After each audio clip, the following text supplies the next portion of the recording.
دلیری اس ویلے آندی جدوں دل وچ محبت مصطفیٰ ہو ہاں تے اندر کوئی غیرت بھی ہوے نال. ہاں جی وہ اس واسطے اج انڈیا دا وہ جڑا جرنل ہے وہ جڑی دھمکیاں لا رہا نا بھی اسی اندر وڑ کے تے پاکستان تے حملہ کر سکتے ہیں نا مسئلے نو کچھ سمجھو. ہاں اندر وڑ کے تو نہیں آ سکتا. انہوں پتہ ہے جی انہوں پتہ ہوئے نا یہ شہاب الدین محمد غوری دے جانشین ہیں. محمود غزنوی دے اے منن والے ہیں. انہوں پتہ ہے محمود غزنوی دے گھوڑے نہ تیری ماواں دا اندر ڈھے پے سی. ہاں ہاں اے موتی دی ماں دادیاں نانیاں دا اندر ڈھے پوندا سی جدوں محمود غزنوی دے خالی گھوڑے دیاں ٹاپاں جاندیاں سن غزنوی آ رہا ہے. ہاں سمجھ آئی نا. ہاں تو سانو پاکستان دے اندر کی بننا ہے تیریاں نانیاں دادیاں دا تے محمود غزنوی دے گھوڑے دے ٹاپاں نہ اندر ڈھے پوندا سی. یہ گل اسی کر سکتے جہے کہندے اپنی مودی نو اپنی رشتہ اپنی جناب نواسیاں دیاں شادیاں تے بلا او غزنوی دی گل نہیں کر سکتا. ہاں ہاں او سانو اے بھی نہ دسے بھئی وہ پاکستانی ہے.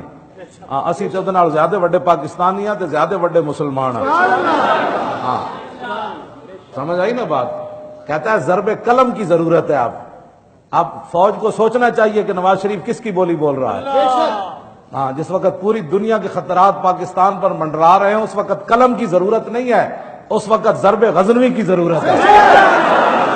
ہاں ہاں جی ہاں نہیں تو سانو بلاوا سی دسی کدی بولی بول رہا ہے. ہاں جی ہاں ضرب قلم کی ضرورت پاکستان کو اس وقت نہیں ہے, ضرب شہاب الدین غوری کی ضرورت ہے. ہاں جی ضرب صلاح الدین ایوبی کی ضرورت ہے. ہاں ضرب یوسف بن تاشفین کی ضرورت ہے. ہاں ضرب محمد بن قاسم کی ضرورت ہے. ضرب طارق بن زیاد کی ضرورت ہے. کیوں جی ضرب خالد بن ولید کی ضرورت ہے. یہ منافقت نہیں چل سکتی. تم کتنی دنیا کو ہم جانتے ہیں جتنا تم قلم سے محبت کرتے ہو. ہریسے کھانے والا اور دہی کے ابھی تک جو پورے کنڈے کھانے والے کو کیا پتا ہے کہ قلم کیسے اٹھائے جاتے ہیں. وہ بھی امام احمد رضا نے اٹھا کر بتایا قلم ایسے اٹھایا جاتا ہے.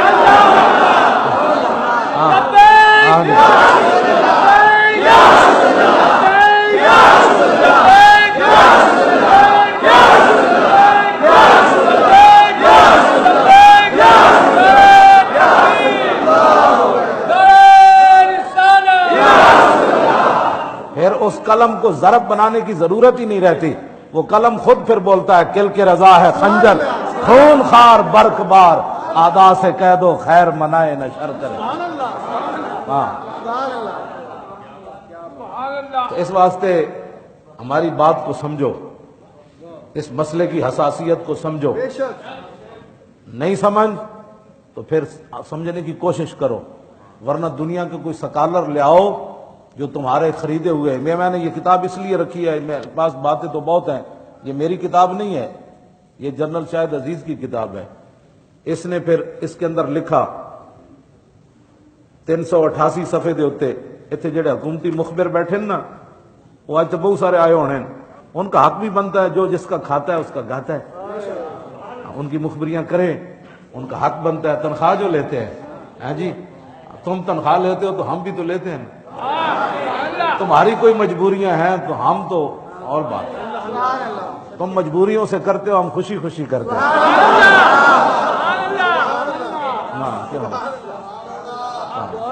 ہاں جی بس یہ تو فیصلے صرف آنکھ بند ہونے کی دیر ہے.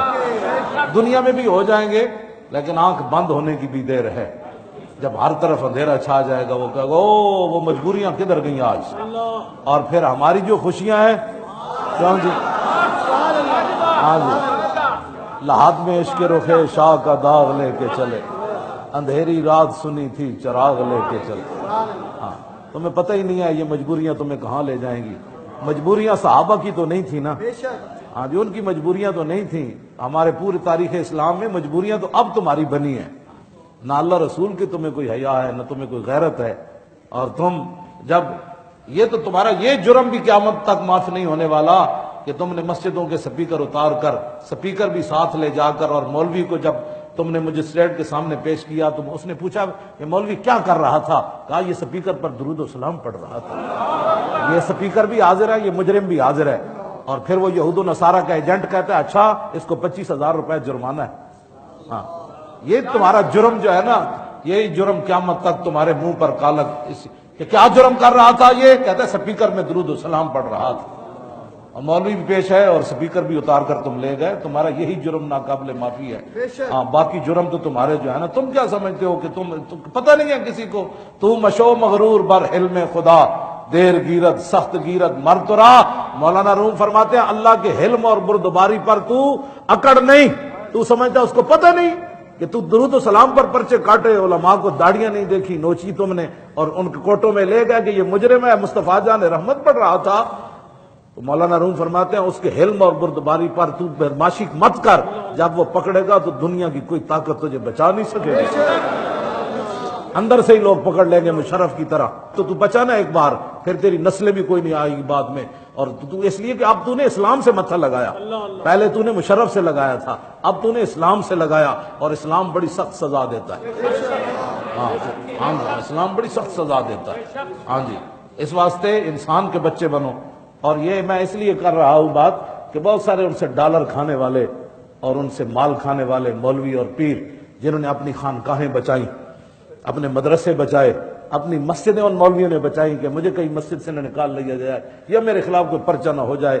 یہ جنرل شاہد عزیز کہتا ہے کہ ڈالروں کے زور پر میڈیا کا جادو جگایا گیا، مغربی طرز فکر کو ابھارا تاکہ عوام اس کی قدر کریں، اور قوم کو درپیش مسائل کے کسی پہلو پر دین کا حوالہ دینے کو جہالت کہا۔ ترقی کی راہ مغرب کی سرپرستی میں دکھائی، سیکولر سوچوں کے نئے نئے جال بنے گئے، دین کے لیے نئے نئے عالمانہ رنگ پیش کیے گئے، اس کے لیے ہر قماش کے کرائے کے مولوی لگائے گئے۔ اس نے لکھا ہے، کہتا ہے اسی کوئی تھوڑا ہے، اسی بڑے بڑے مولوی خریدے، نئے نئے مولویوں نے سوچاں دیتیاں، تم کہو اسلام امن کا درس دیتا ہے، تم کہو کہ جناب اسلام تلوار سے نہیں پھیلا اور حضور کی تلوار کی نفی کر دو تم۔ ہاں جی کہتا ہے اسی خود خریدے بندے اگے، ہر صفحہ خون دے آنسو نالے نے لکھیا۔ آخر چلو جاگ ہی پیا، لیکن افسوس یہی ہے مجھے آتا ہے کہ جب یہ سیٹوں پر ہوتے ہیں نہ کبھی ان کو دین یاد آیا، نہ کبھی غیرت یاد آئی، نہ امت کا فکر یاد آیا۔ یہ جب ریٹائر ہوتے ہیں، فوجی ہوں، جج ہوں یا وکیل ہوں، پھر ان کو اسلام فوبیا ہو جاتا ہے، پھر اسلام کی باتیں کرنا شروع۔ جب آگے نظر آتا ہے نا آخرت کی طرف کہ اب تو کوئی پلے چیز ہی کوئی نہیں، اب تھوڑا سا کوئی اسلام کا بھی کر لو، لیکن ایسے تو اسلام نہیں نا بات بنتی، بات تو اور ہے۔ ہاں یہ ڈر جھاکنا تو گل وہ بھی کہتے سن اسی تواڈے نال ہاں، تے جدوں کوئی پریشانی ہے کہتے نہیں اسی تو تواڈے پیچھے ہاں۔ انہیں پھر پرویز مشرف دے دور دا انہیں کیا رقص و سرور دکھایا گیا۔ میں تو پڑھ کے اس واسطے سنا رہا کہ جو کچھ مناظر ہیں یہ پہلے 2006 وچ سارا کچھ ہو چکیا ہے۔ ہن ذرا سنو پرویز مشرف دے دور وچ کی ہویا۔ 2006 وچ جدوں ایتھے آیا، میری ریٹائرمنٹ کے بعد مارچ 2006 میں جن دنوں نیب میں میں تھا، امریکہ کے صدر حضرت جو کچھ ہو لکھا میں پڑھ رہا، حضرت جارج بش اسلام آباد تشریف لائے۔ رات کو پریزیڈنٹ ہاؤس میں کھانا ہوا اور ایک ثقافتی پروگرام پیش کیا گیا۔ پروگرام میں پاکستان کی تہذیب پر ایک نگاہ ڈالی گئی کہ ہماری تہذیب پر تاریخ کے کیا اثرات رہے۔ پہلی تصویر ہمارے معاشرے کی منجو دھاڑوں کے ادوار کی پیش کی گئی، بھی ہم یہاں سے شروع ہوئے، منجو دھاڑوں سے۔ نیم اریاں لڑکیوں نے ناچ کر ہمیں سمجھایا کہ ہماری ثقافت کی ابتدا یہاں سے ہوئی۔ یہ ان کا بندہ لکھ رہا ہے، میں تو بات کرتا ہوں تو کہتا ہے یہ بڑی سخت باتیں کرتا ہے۔ کہنے لگا پھر بتایا گیا کہ الیگزینڈر کس کہتے ہیں، ہاں اس کے آنے سے ہم نے پھر ایک نیا رنگ حاصل کیا۔ اس رقص میں فیشن بھی بدل گیا اور لباس بھی مزید سکڑ گیا، یعنی جڑا تھوڑی بہتے انہوں نے پائے سی تھوڑا مزید سکڑ گیا۔ پھر اگلا رقص عکاسی کرتا تھا ہندوانہ تہذیب کی برہنگی کا، پھر لڑکیاں ننگیاں ہو کے پھر انہیں ہندو کہا، پھر ایسی ہندو بنیا جس کا اثر ہماری تہذیب پر رہا۔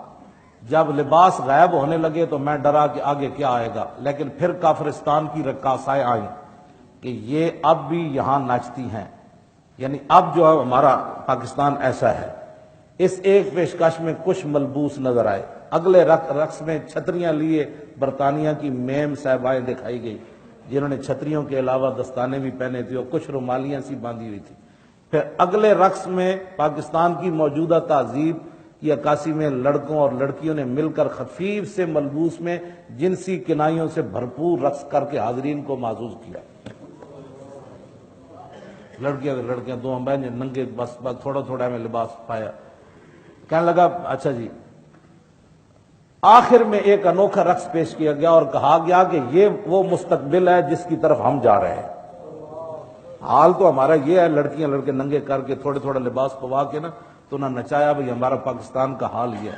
کہنے لگا سٹیج پر برہنہ جانوروں کی مانند بل کھاتے لپٹتے ہوئے اپنے مستقبل کی تصویر دیکھ کر جی چاہا شرم سے ڈوب مروں، مگر میری حوالیت نے آنکھیں بند نہ ہونے دی۔ کہنے لگا بالکل ننگیاں لڑکیاں کر کے پھر انہوں نے نچائیاں، پھر کیا کہ یہ پاکستان کا مستقبل ہے جس کی طرف ہم جا رہے ہیں۔ پھر آخر تے کہندا ہے بچپن میں سنا تھا کہ یہاں کبھی محمد بن قاسم بھی آیا تھا اور بہت سے بزرگان دین بھی، لیکن شاید ان کا کوئی اثر باقی نہ رہا۔ یہ ہے جی گھر کی گواہی۔ یہ جو کچھ انہوں نے 4 جنوری کو کیا یہ اس کی عکاسی ہے جو پہلے تیار شدہ تھا۔ یہ تو ہم راستے میں رکاوٹ بن رہے ہیں نا۔ ہاں جی، یہ تو تھا کہ اب لڑکیاں بھی ننگے نچن گیاں اور حضور کے خلاف جو بکواس کرے گا اس کی شمیں بھی یہاں جلیں گی۔ توجہ، یہ ساری باتیں، میرا ایک ہی سوال ہے جو یہاں بیٹھے ہیں حکومتی مخبر، کیا تم نے کبھی گستاخ رسول کے لیے بھی اتنا بڑا اہتمام کیا پکڑنے کے لیے؟ ایک سوال ہے، تم جواب دے دو، تمہارے بڑے جواب دے دیں، قیامت تک اس کا جواب دے دیں۔ کیا تم نے ہزاروں فورسیں کبھی گستاخ رسول کو پکڑنے کے لیے اس کا گھر تلاش کرنے کے لیے گئے ہو کبھی؟ کیا مجبوری ہے تمہاری وہ ہمیں بتاؤ۔ 10 20 25 ہزار کی خاطر ایمان بیچ رہے ہو تم تو 30 ہزار کی خاطر ایمان بیچتے ہو نا۔ اب ذرا صحابی رسول کا سنو وہ کیا کہتے ہیں۔ حضرت عبداللہ بن حذافہ اسامی، آپ کو رومی بادشاہ نے گرفتار کر لیا اور گرفتار کرنے کے بعد وہ کہنے لگا کہ حل لک ان تتنصر و اوتیہ کا نصف ملکی، انہوں نے کہا تو نصرانی ہو جا تو آدھا ملک میں تجھے دینے کے لیے تیار ہوں، مذہب اپنا چھوڑ دے عیسائی۔ تو صحابی رسول نے یہ نہیں کہا کہ سوچتے ہیں کوئی مجبوریاں بھی ہوتی ہیں، قالا لو آتیتنی جمیع ما تملک و جمیع ما تملک و جمیع ملک العرب۔ آپ نے فرمایا جیڑا تیرے کچھ ہے وہ بھی دے دے، اور جیڑا ہے وہ بھی دے دے، سارا عرب دے دے، سارا عرب دی بادشاہی بھی دے دے، تو پھر تو کی سمجھنا میں کون ہاں؟ ما رجعت عن دین محمد طرفۃ عین۔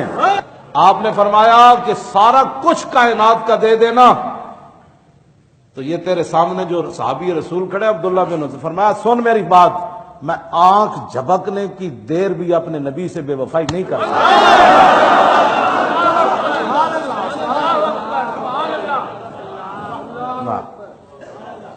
آنکھ جھپکنے کی اتنی دیر لگ دی، اس نے پھر کیا تو میں تو تمہیں قتل کر دیں گا۔ فرمایا کر دے، یہ تو بڑا سستا سودا ہے۔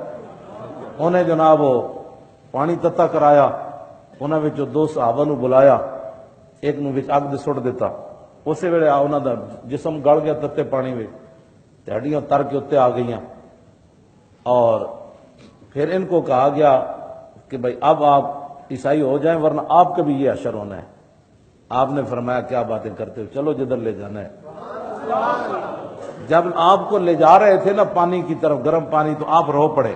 فقیل للملک انہ بکا، بادشاہ کو کہا گیا یہ تو آپ رو پڑے ہیں۔ فظن انہ قد جزا، بادشاہ نے یہ گمان کیا یہ ڈر گئے تتے پانی کو دیکھ کر، ساری بادشاہی تو واپس کر دی، شاید اب جسم کا مسئلہ جو ہے نا ان کو پریشان کر گیا۔ وہ کہہ رہا ردو ہو، ان کا ان کو واپس لے آؤ۔ حضرت عبداللہ سے پوچھا ماں کا تو رویا کیوں ہے؟ سنو ذرا، تم 2 بچے ادھر مسجد میں شیطانوں کی طرح ہلے بولنا، اور مسجد میں یہ بڑی تمہارے کارنامے ہیں، اور یہ تم بڑے ہی مجبوریاں ہیں تمہاری، ہاں، اور اس میں لوگوں کو بچوں کو بھی گرفتار کرنا، ہراساں پیدا کرنا، اور جڑے اپنے گیڑا میں جو اینج ویکھ دین نا اصل منافق ہو یہ جاندے جاندے ویکھ دین کہ مولوی پکڑے جا رہے ہیں، اصل منافق وہ ہے۔ ہاں جو دکانوں پر بیٹھے ہیں اصل منافق وہ ہے کہ جو ان کو پتہ ہی نہیں ہے کہ حضور کی عزت کا مسئلہ کیا ہے۔ کوئی بات نہیں، ہاں ان کی تو حاضریاں لگ گئی، تیری حاضری تو کہہ رہی حضور میں نے تو دکان تو فرصت کوئی نہیں سی۔ ہاں آج لے ان کی پناہ۔ ہاں اے تیریاں دکاناں تیریاں سب کچھ ایتھی رہ جانے، تو آج تماشے ویکھدا تے ویکھ، اسی تو تماشے لان واسطے تیار جے۔ تو سنجیدہ رہو، تیری جان بچنی چاہیے۔ ہاں جس دن جب اسرائیل کے ایک دن آنا ہے اس دن کمی ہو اب تھوڑی سی مہلت دو، میں بھی ایک جلوس میں جانا چاہتا ہوں۔ انہوں نے کہا نہیں پتر وہ ٹائم گزر گیا، دوبارہ مڑ کے تو کوئی نہیں آنا۔ کیوں رویا؟ تو سنو ذرا صحابی کے فرمان، فرمایا قلت ہی نفس واحدۃ تلک الساعۃ فتذهب فكنت اشتهي ان يكون بعدد شعر انفس تلقي في النار في اللہ۔ فرمایا میں رویا اس بات پر کہ ابھی ابھی ایک ہی جان ہے نکل جائے گی، چس نہیں آئی ایک چاند دین دی۔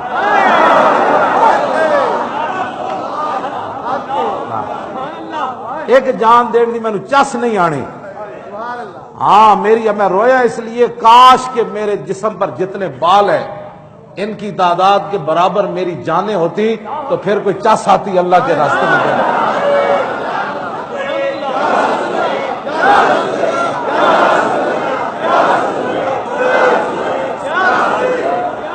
پوری دنیا کے علماء سے پوچھو، مصر کے مولویوں سے بھی پوچھ لو، گستاخ رسول کی بتیاں جلنے میں ایذائے رسول ہے کہ نہیں؟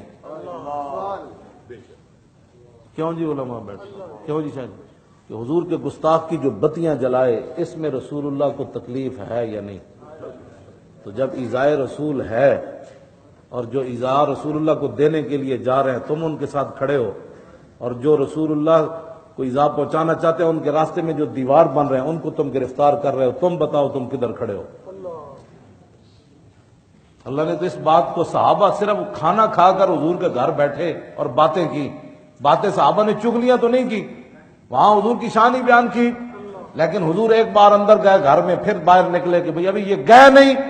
اتنی بات جو رسول اللہ کے دل میں آئی تو اللہ نے قرآن کی آیت نازل فرما دی، ان ذالکم کان یؤذی النبی، فرمایا میرے نبی ایک بار جب اندر دیکھ کر تمہیں باہر نکلے تو میرے نبی کو ایذا ہوئی، کیوں تم نے میرے نبی کے گھر بیٹھ کر باتیں کی؟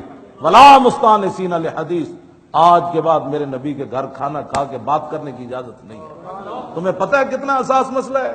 صحابہ کو رب نے یہ بات فرمائی اور تم 1400 سال کے بعد ایک مرتد جو مرتد اعظم ہے اس دور کا، سب سے بڑا مرتد گستاخ رسول جس نے حضور کی عزت کے قانون کو کالا کہا اور اس کا نطفہ حرام جو ہے وہ بھی یہ کہتا ہے کہ یہ غیر انسانی قانون ہے، تم ان کی حفاظت کے لیے کفر کو خوش کرنا چاہتے ہو تو پھر یہ ایجنسیاں نوٹ کر لیں، تم کفر اور یہود و نصارہ کو راضی کرو، ہم اپنے محبوب کو راضی کرنے ہر وقت تیار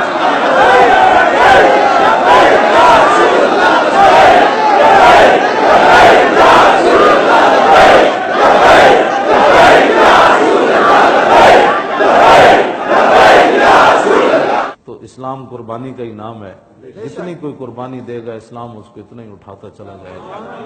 اسلام قرض تے رکھدا کوئی نہیں۔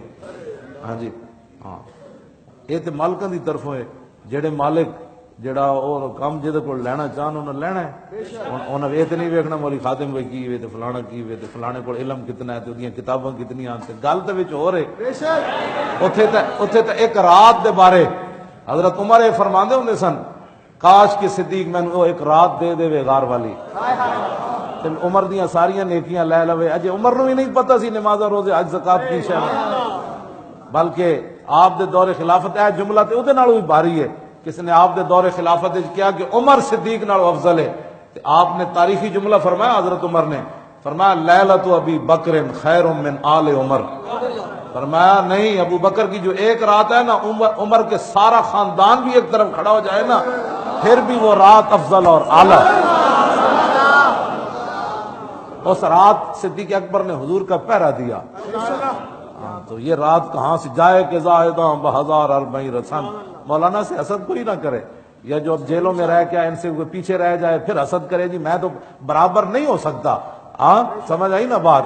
حافظ شیرازی کہتا جائے کہ زاہداں بہزار اربعی رسن، مست شراب عشق بیکا امیر اسد، فرمایا لاکھوں سالوں کے بعد جہاں صوفی زاہد گوڑے اور ماتھے رگڑ کر پہنچتے ہیں نا، عاشق وہاں ایک چھلانگ میں چلا جاتا ہے۔